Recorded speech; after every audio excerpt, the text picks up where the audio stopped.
ഇന്ന് മാർക്കറ്റ് പൊതുവെ വീക്കായിരുന്നു. നമ്മളിന്ന് ഇൻട്രാഡേക്ക് എടുത്തത് ശ്രദ്ധ കോർപ്പായിരുന്നു. 9:20 മുതൽ ഞാൻ കുറച്ച് സ്റ്റോക്കുകൾ ഇൻട്രാഡേ സ്കാനർ ഉപയോഗിച്ച് ഷോർട്ട് ലിസ്റ്റ് ചെയ്തു. ഞാൻ ഏത് സ്റ്റോക്കുകളിലും നോക്കുന്ന രണ്ട് മെയിൻ കാരണങ്ങളാണ്. ഒന്ന് ഗ്യാപ്പ് അപ്പ് ഉണ്ടോ എന്നും അതിനുശേഷം ഈ ഇൻഡിക്കേറ്റർ ഉപയോഗിച്ച് സ്മാർട്ട് മണി ആക്റ്റീവ് ആണോ എന്ന് നോക്കും. ഞാൻ അതിനുശേഷം എന്റെ എക്സിറ്റ് പ്ലാൻ ചെയ്യുന്നത് ഈ കാണുന്ന ലെവലുകൾക്കനുസരിച്ചാണ്. അങ്ങനെ ഈ സ്റ്റോക്കിൽ ഈ പറഞ്ഞ രണ്ട് ക്രൈറ്റീരിയ വന്നതുകൊണ്ട് തന്നെ ഞാൻ എൻട്രി എടുത്തത് ബ്രേക്ക്ഔട്ട് ലെവലിന് തൊട്ട് മുകളിലാണ്. അതിനുശേഷം മറ്റൊരു അഗ്രി സ്റ്റോക്കായ അവന്തി ഫീഡ് ഞാൻ വാച്ച് ചെയ്യുകയുണ്ടായിരുന്നു. രണ്ടും അഗ്രോ സ്റ്റോക്ക് ആയതുകൊണ്ട് തന്നെ ശ്രദ്ധ കോർപ്പിൽ ഞാൻ ഒരു T2 ടാർഗറ്റ് ആണ് പ്രതീക്ഷിച്ചത്. പക്ഷെ പിന്നീട് വന്ന റിജക്ഷൻ ക്യാൻഡിലുകൾ കണ്ടതുകൊണ്ട് തന്നെ ഞാൻ T1 മുകളിൽ വെച്ച് തന്നെ ട്രേഡ് ക്ലോസ് ചെയ്തു. കാരണം നമുക്ക് ഓൾറെഡി ഒരു ഡീസെന്റ് ആയ മൂവ് കിട്ടിയത്. പലരും ഇൻട്രാഡേക്ക് 1% മൂവ് എന്നൊക്കെ പറയുന്നത് വളരെ ചെറിയ മൂവ് ആയിട്ടാണ് കാണാറ്. ഒരു മൾട്ടി ബാങ്കർ സ്റ്റോക്ക് കേട്ട് 1% സ്റ്റോക്കിൽ വരുന്ന ഇൻട്രാഡേ മൂവ് ഒന്നുമല്ലാതെ തോന്നും. പക്ഷേ 1% ഇൻട്രാഡേ മൂവ് ചാർട്ടിൽ കാണുന്നത് ശരിക്കും നിങ്ങളുടെ ക്യാപിറ്റലിൽ വരുന്ന 5% മൂവ് ആണ്. കാരണം ഇൻട്രാഡേക്ക് നമുക്ക് ബ്രോക്കർ തരുന്ന ലിവറേജ് എന്ന് പറയുന്നത്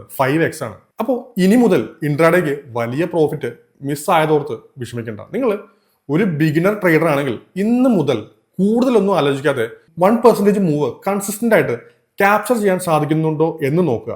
അങ്ങനെ ചെയ്യാൻ നിങ്ങൾക്ക് സാധിച്ചു കഴിഞ്ഞാൽ 5 ദിവസം കഴിഞ്ഞ് ക്യാപിറ്റൽ നോക്കുക. ആ സമയത്ത് നിങ്ങൾക്ക് മനസ്സിലാവും ഇത്രയും എളുപ്പമായിരുന്നു ഇൻട്രാഡേ ട്രേഡിംഗ് എന്ന്. അപ്പൊ ഞാൻ ഡെയിലി ഈ ചാനലിൽ ഇതുപോലുള്ള ഷോർട്ട് ആയിട്ടുള്ള ഇൻട്രാഡേ ട്രേഡ് സെറ്റപ്സ് വീഡിയോസ് ഇടുന്നുണ്ട്. അപ്പൊ നിങ്ങൾക്ക് എങ്ങനെ ഇൻട്രാഡേയിൽ ട്രേഡ് എടുക്കണം എന്നുള്ള സെറ്റപ്സ് പഠിക്കണമെങ്കിൽ ചാനൽ ഫോളോ ചെയ്യും. അതുപോലെ ഇൻട്രാഡേക്ക് ഇതുവരെ ഒരു ക്ലാരിറ്റി കിട്ടാത്ത നിങ്ങളുടെ കൂട്ടുകാർക്ക് കൂടി ഈ വീഡിയോസ് അയച്ചു കൊടുക്കുക.